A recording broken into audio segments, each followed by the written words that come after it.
Bonsoir à tous et bienvenue sur Téléimage. Dans cet espace, notre invité. Notre invité ce soir est justement une figure centrale et controversée de la vie politique haïtienne. Il s'agit de l'ancien président provisoire Jocelyn Privert. C'est pas n'importe qui. Né à petit trou de nez, il faut dire. Ancien directeur général de la DGI, ex-ministre de l'économie, puis de l'intérieur sous Jean-Bertrand Aristide, sénateur du NIP et président du Sénat, Jocelyn Privert a dirigé la transition politique de 2016 à 2017, avant de remettre le pouvoir à M. Jovenel Moïse, président élu. Et on sait dans quelles conditions qu'il a été assassiné. Feu, président Jovenel Moïse, on dit donc paix à son âme. Le nom de M. Jocelyn Privert est aujourd'hui au cœur de plusieurs dossiers sensibles. Jocelyn Privert a sur son dos des anciennes accusations autour des événements du massacre de la Syrie à Saint-Marc, des sanctions canadiennes pour financement présumé de gangs et mandat d'arrêt émis en Haïti dans le dossier du Centre national des équipements. Des accusations qu'il rejette avec vigueur. Dans un contexte où Haïti fait face à l'une des pires crises de son histoire, nous allons aujourd'hui, ce soir, revenir avec M. Privert sur son parcours, son rôle dans la transition, les accusations qui pèsent sur lui et surtout sa vision, certainement sa vision pour l'avenir du pays. Comme ancien président provisoire, il va donc certainement prodiguer des conseils peut-être au Premier ministre qui assure la transition aujourd'hui. N'est-ce pas? Jocelyn Privert est aujourd'hui avec nous en exclusivité sur Téléimage. C'est un plaisir d'avoir M. Privert avec nous. Bonsoir M. Privert, bienvenue à Téléimage. Bonsoir M. Saint-Louis. Bonsoir tous téléspectateurs, téléspectatrices, Téléimage. Ça fait longtemps, moi avec vous nous pas rencontrés. Ça fait longtemps que nous pas parlé. C'est avec grand plaisir à soir. M'accepter l'invitation et me prête pour me prêter mon jeu de partager avec vos téléspectateurs, téléspectatrices, mes préoccupations, ma vision et aussi mon amour pour ce pays. C'est avec plaisir que m'avec nous à soir. Plaisir partagé, M. Privert. Merci parce qu'on a accepté l'invitation. Hein. Oui, une invitation que franchement, de façon très cordiale, on a accepté le tout de go. Et là, ça prouvait quand même que au monde qui quand même ont été en valeur et ajouté en valeur réserve pour la nation. Hein.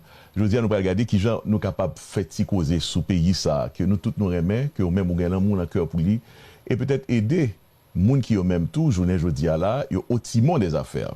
Monsieur Privert, vous avez occupé plusieurs postes dans l'État. Franchement, et au bon parcours, nous sommes essayés de regarder là ensemble, son parcours qui est exemplaire, un parcours qui est chargé avec un pile d'expérience, mais avec un pile douleur tout, nous ne parlons pas parler de ça. Eh bien, je veux dire, pour nous commencer, en commençant, et tout de go, parce que moi, je fais ça, parce que de temps en temps, nous rencontrons officiels, il faut me dire que l'interview, ça l'a fait non seulement pour le peuple haïtien en général, c'est près de 12 millions qui sont en Haïti, mais tout pour diaspora haïtienne, ça, nous-mêmes qui sommes à l'étranger, les Haïtiens vivant à l'étranger. Bon question que ces jours-ci n'a posé tête nous, surtout après, eh bien, question information, ça qui tombait là, côté que nous, ULCC, je dis à la, il a fait des enquêtes et qui visaient justement les anciens membres du Conseil présidentiel de transition. Monsieur Privert, l'autre au timon des affaires, est-ce que tu jamais fait déclaration de patrimoine nous? Et est-ce que, monsieur est certain que vous êtes très à l'aise ensemble avec nous, nous mettons à l'aise tout, est-ce qu'on a dit la nation, combien comme au président de la République, ou même à l'époque où tu es touché? Nous avons commencé comme ça pour nous, il faut nous dire autour de l'interview, ça nous va essayer et dissiper toutes les perceptions et éclaircir beaucoup de choses. Déclaration du patrimoine, nous remarquons ces jours-ci, officiel haïtien, elle n'est pas faite. Est-ce que tu es fait pour là et qui j'en et ou même? Dis-nous combien vous avez touché comme président provisoire, tout, M. Privert. Dis-nous combien vous avez joué dans la caisse d'État. Qui j'en caisse l'autre est monté sous pouvoir? Quelle question compliquée. Et absolument. Jocelyn Privert est toujours respectueux des lois et de la constitution de son pays. Toute obligation que la loi mettait à la charge, moi, que ce soit comme simple citoyen, que ce soit comme fonctionnaire de l'État, que ce soit comme responsable public, moi toujours répondre à toutes. En ce qui a trait à Salem comme président de la République, salaire président est clairement fixé dans le budget. Pas de secret là-dedans. Si me rappelez cheminement, moi, comme directeur général des impôts, j'ai gagné 20 000 gouttes de salaire. Comme secrétaire d'État aux finances, j'ai gagné 30 000 gouttes de salaire.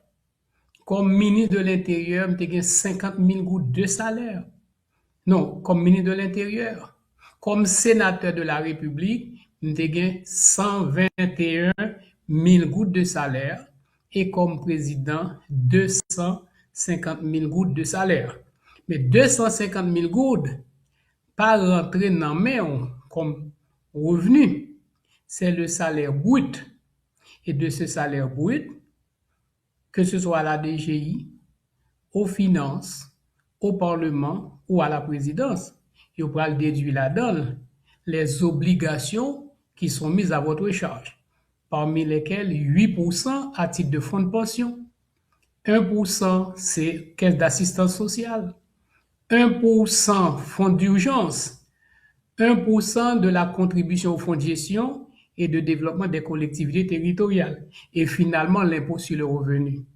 Et globalement, des 250 000 gouttes, viennent rentrer dans main comme président de la République 186 000 gouttes.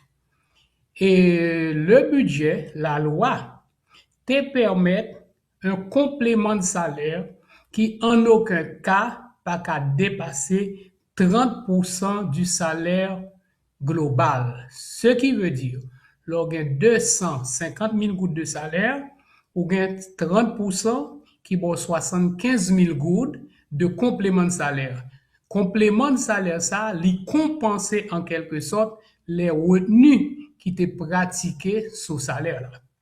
Et c'est vrai, mon président, il y a une allocation de carburant, il y a une allocation de carte de téléphone. Il y a des frais. Mais non, les frais, c'est le complément de salaire qui équivaut à 30% du salaire de base.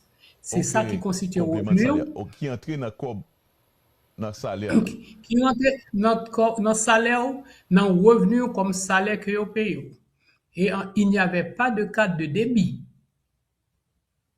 Et ces salaires, ça qu'on recevoir chaque mois qui constitue émolument. Et ça, est valable pour tout président.